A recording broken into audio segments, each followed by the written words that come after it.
You can't just hiss at a dog and expect it to completely understand you. But there's a lot of stuff Cesar Millan does that doesn't exactly make sense. Most of Cesar Millan's methods rely on dominance and stepping into the role of the alpha dog. In his book, Cesar's Way, The Natural Everyday Guide to Understanding and Correcting Common Dog Problems, he states, if you give only 80% leadership, your dog will give you 80% following, and the other 20% of the time, he will run the show. If you give your dog any opportunity for him to lead you, he will take it. But these methods are not fully embraced by the wider dog-loving community. The Royal Society for the Prevention of Cruelty to Animals has explained, the dominance model for dog behavior poses serious dog welfare problems. Dominance models may use aversive training techniques, which can cause fear, pain, and distress to dogs. In addition, these methods generally do not address the underlying cause of the unwanted behavior, which is why they are often unsuccessful. In fact, dominance training methods are not scientifically proven to be effective.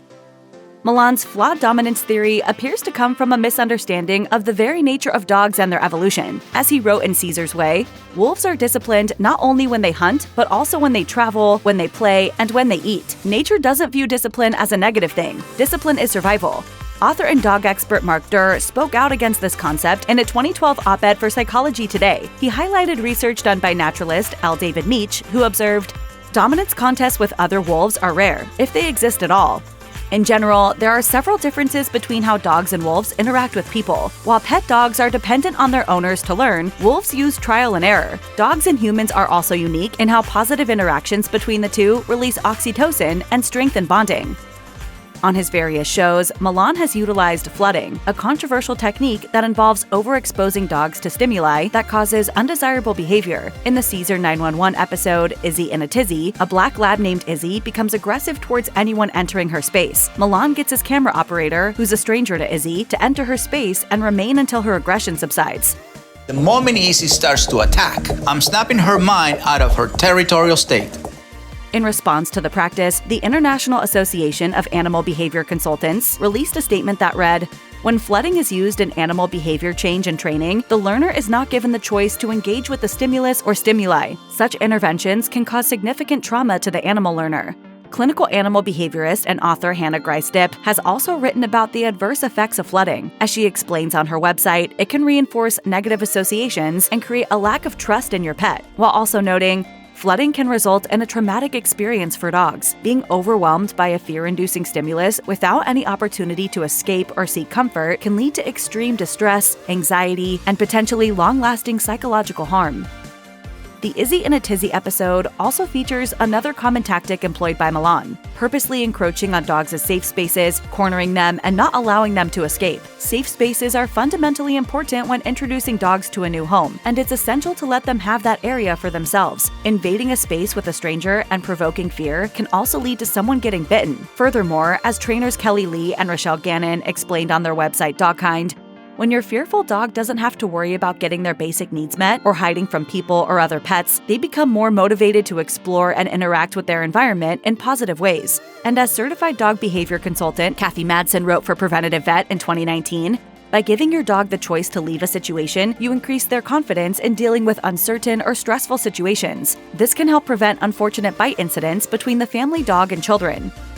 In Dog Whisperer's Doggy, Jekyll and Hyde, Millan faces several aggressive canines, including a Jindo named John B. He continually approaches John B. despite the dog's aggressive attitude and constant attempts to escape. Canine experts have consistently highlighted the importance of understanding a dog's body language and acting accordingly. I directed you and you did very well.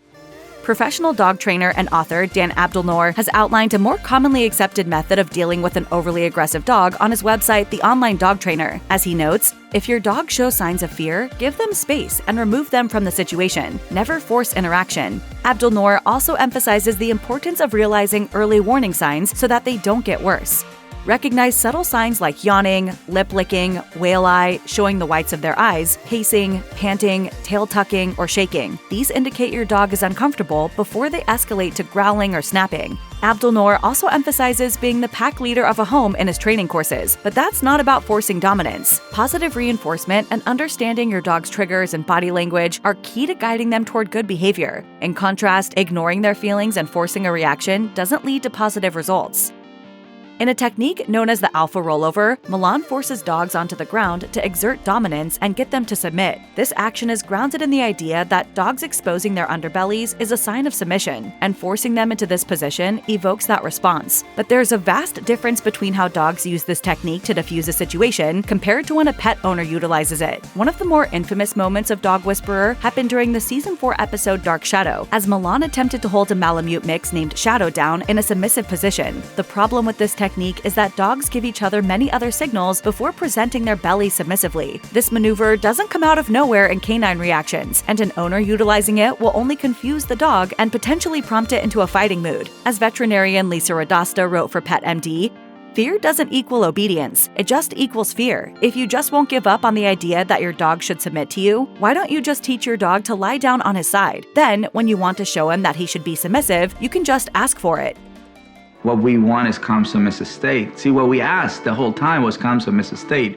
Millan has advocated for the use of restrictive collars, including prong and choke collars, which apply pressure to the neck, but these can cause panting, fear, and extreme distress in dogs. In Cesar 911, he also uses e-collars, which can provide shocks. Prong collars are meant to quickly train a dog to walk correctly without pulling, while e-collars are supposed to facilitate quick communication between owner and dog. Dog behavior expert Michael Baugh offered a very different perspective when he wrote on his website, "Painful attempts to punish behavior always have side effects. Always. Your dog tries to escape the pain or the fear. She locks up on walks or runs away when you call. Your dog avoids situations altogether."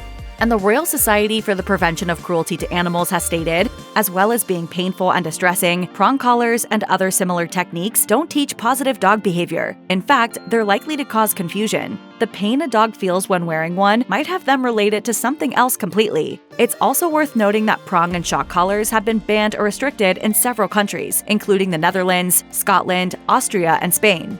Millan is a proponent of taking food away from dogs to train them against food aggression. In one episode of Leader of the Pack, he presents a stray named Miles with food, but pushes him away, which leads to Miles nipping at him. This is an example of resource guarding, which can occur when a dog is fearful or anxious, lacks routine, or has experienced past incidents of people taking food away.